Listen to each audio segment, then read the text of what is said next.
Ok? 2 Coríntios 12, 9 a 10.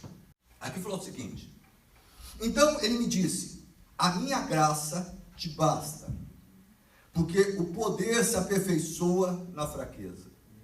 Loucura, né? O poder de Deus. Aí você fala, poxa, sou fraco, não presto para nada. Pois é, o poder de Deus se aperfeiçoa na fraqueza.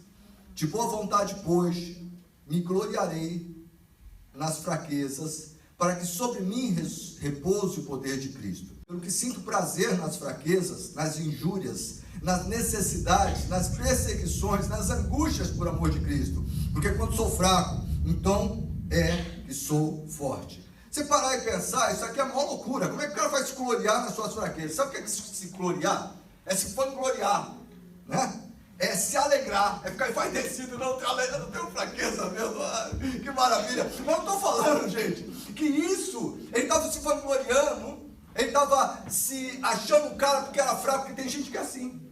Não, eu já vi um cara olhando assim. Não, porque Deus, sério, trocentas pessoas na igreja. Porque eu sou um trapo de imundície. Ai, meu Deus. Ele não sabia o que era um trapo de imundície.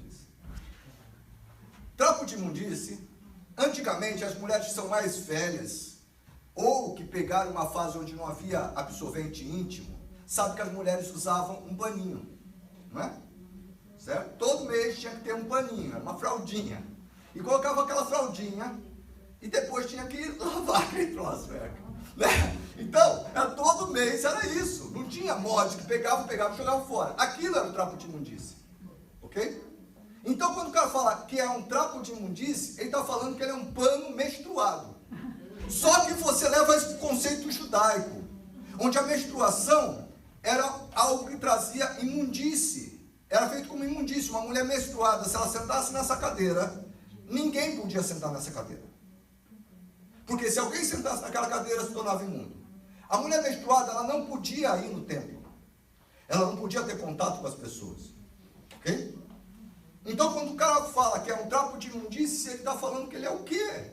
A Bíblia não fala que ninguém é um trapo de imundície. A Bíblia fala que a nossa justiça é como? A justiça do homem não é nada. E muitas vezes nós queremos andar em fé em Deus segundo a nossa justiça. Não, vai funcionar porque eu orei, eu jejuei, eu li 10 capítulos da Bíblia.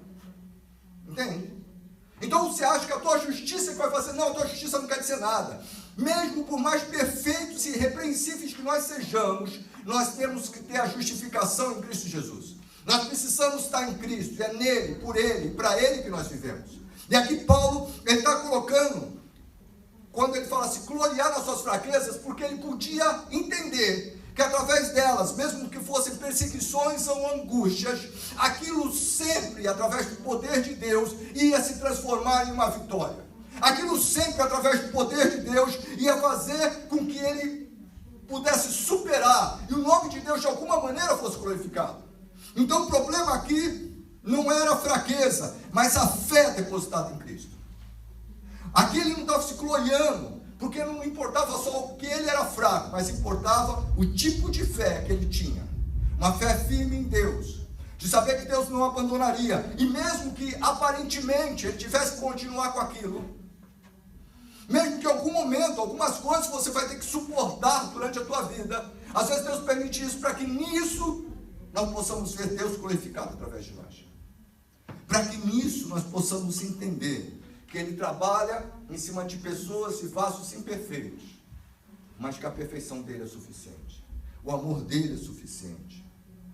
Jesus aqui leva Paulo a entender que ele tinha poder para romper e vencer a partir em cima de qualquer adversidade. Que se você for ver isso aqui depois, a gente vai ler no anterior, certo? Você vai ver que ele estava debaixo de uma acusação, de uma luta. Ele estava debaixo de uma opressão. Ele estava debaixo de algo que o inimigo tinha colocado na vida dele para imobilizá-lo. Muitas vezes, quando surge essa adversidade, você vai escolher se você vai ficar como um coitadinho, parado, reclamando, olhando as dificuldades, olhando defeito em tudo. Já reparou que as pessoas têm mania de olhar defeito em tudo? Mas todo mundo gosta de ver defeito, né? Gosta de reparar. Se a gente, em vez de reparar os defeitos, olhasse para as qualidades.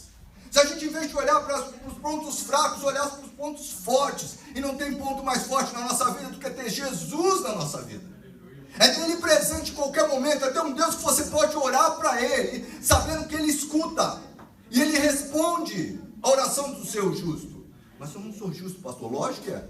Se você já aceitou a Jesus como Senhor e Salvador da sua vida, você é justificado pelo sangue de Cristo. Se você já aceitou a Jesus como Senhor e Salvador da tua vida, Ele é com você, o Espírito Santo habita em você. Ah, mas eu estou fraco, eu me afastei, então falta.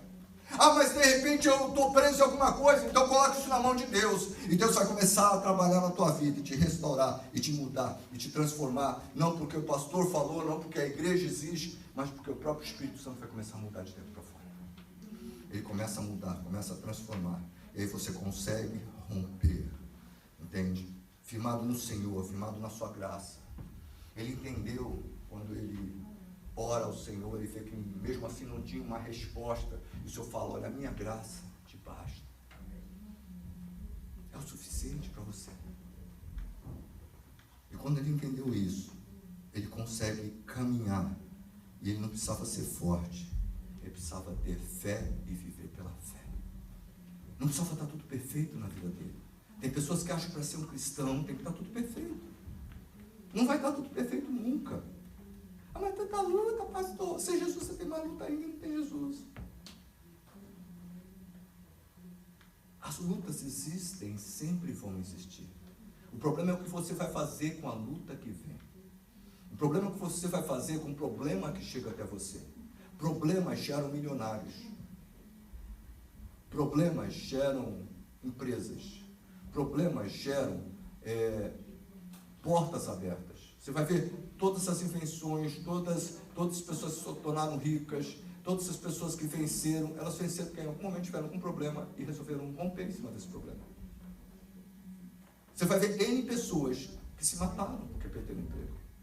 E você vai ver N pessoas que compraram um monte de água, um monte de bolachinha, um monte de coisa e foram vender na rua porque estavam sem emprego e dali se tornaram um empresário. Você escolhe. Parece programa de televisão, né? Você escolhe. Aleluia. Pois é, você escolhe. Você escolhe o que você vai fazer com a tua vida. Os problemas vão chegar na vida de todo mundo. As dificuldades vão chegar. Vai ter dia que você está mal. Não quero levantar da cama hoje. Não quero sair daqui. Né? Tem uma piadinha que eu já contei umas 10 vezes, mas quem não escutou, escuta pela primeira. Quem escutou, escuta pela 11ª e não é Alzheimer. Tá? Fica firme, garoto. E aí o que acontece? Aí tá lá. Imagina você, teu filho, de manhã, você querendo que ele vá para a igreja. Brunão, acorda, Bruno. Não aconteceu isso hoje não, né? Duvido. Ele tava com a cara de sono nessa escada. Bruno, vamos para a igreja, Bruno. Tá cedo. Vamos para a igreja, Bruno. Tá cedo. Eu não canto no louvor, é você. Vai você, depois eu vou. Né? Mas tá cedo. E você tem que levantar, moleque. Não vou. Levanta, filho. Você tem que ir para a igreja, filho. Eu não estou com vontade, mãe, de ir para a igreja hoje. Eu estou cansado, eu fui dormir tarde. Filho, você tem que ir para a igreja. Por favor, levanta. Aí ele olhou para a cara dela e falou, por que eu tenho que levantar, mãe, para ir para a igreja? Ela falou, porque você é o pastor. Né? Às vezes você é o pastor e não está vindo de ir para a igreja. Às vezes você está debaixo de uma luta tão grande que você fala, vou chutar o balde. Eu já vi pastores que simplesmente se desviaram. Não vou mais ser pastor, acabou. Não vou mais ser nada. Eu já não encontrei um, nem dois, nem três.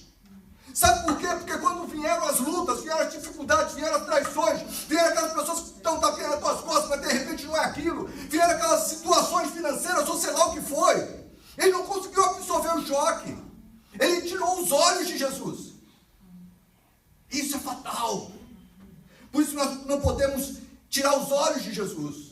Por isso nós não podemos esquecer o sacrifício dele. Por isso nós não podemos esquecer o preço que foi pago para nós sermos mais que vitoriosos em tudo. Em tudo somos mais que vitoriosos. Em tudo, não só em algumas coisas. Mas só que se a gente não tomar uma atitude de fé e fé pela fé, nós vamos ser roubados. Ok? Simplesmente isso. Vamos ser roubados. Fomos ser roubados em todas as coisas. Então nós não podemos permitir que haja um roubo na nossa vida. Nós não podemos permitir ficar olhando para as coisas que estão erradas, para as coisas que perdemos, para as dificuldades que tivemos, para os sofrimentos que temos. Nós temos que olhar para as vitórias que temos em Cristo Jesus e para as vitórias que nos aguardam. O que mantém você firme é olhar para a vitória. Entende? Você tem que olhar além. Você não pode olhar aqui. Se você olhar aqui, você não vai conseguir romper. O que fez com que mesmo Jesus tivesse forças para passar o que ele passou? Porque ele estava olhando para aquilo que lhe estava proposto. O que fez com que Paulo, deixando as coisas para trás, caminhasse rumo àquilo que estava na frente dele? Porque ele caminhava rumo àquilo que estava proposto. É essa certeza, é esse sonho, é a promessa de Deus na tua vida, que vai fazer com que você deixe de viver só o dia de hoje e olhe adiante, que vai fazer com que você rompa, entende? Se você pensar, não, só vou até aqui, você só vai até ali, mas você pensar, não, eu vou superar, e aí você vai superar. Eu vou adiante. É igual eu falei aqui, qualquer um que quebra tábua, você já viu aqueles caras quebrando tábua, tijolo e tal, ele nunca pode pensar em bater no tijolo, ele nunca pode pensar em bater na tábua, ele sempre tem que pensar depois da tábua. E esse é um grande problema, que o cara normalmente estoura a mão e não consegue, porque ele está olhando a tábua, ele pensa em bater com força na tábua. Provavelmente ele não vai quebrar, ele tem que olhar e pensar, eu vou atravessar essa tábua. Aí é onde ele atravessa, aí é onde ele rompe. Então o problema não é o fim, o problema é o meio, o problema é o treinamento. O que é que faz com um cara que entra no seu alvo e de repente ele passe aquela semana, que diz que a semana é horrível, os caras não dormem, não comem, aquele negócio todo, um monte de gente desiste. O que é que faz com que o cara continue? Ele quer receber o distintivo, ele quer receber o diploma, ele quer conquistar aquilo pelo qual ele lutou. É isso que vai fazer. Se ele ficar pensando, não, vou ter que vencer essa prova, eu vou ter que correr esses quilômetros, eu vou ter que conseguir ficar hoje sem comer ou hoje sem dormir, ele não vai ter força para ir até o final. O que vai ter força é você ter uma visão além. O que vai ter força é você ter um sonho, um propósito, um alvo.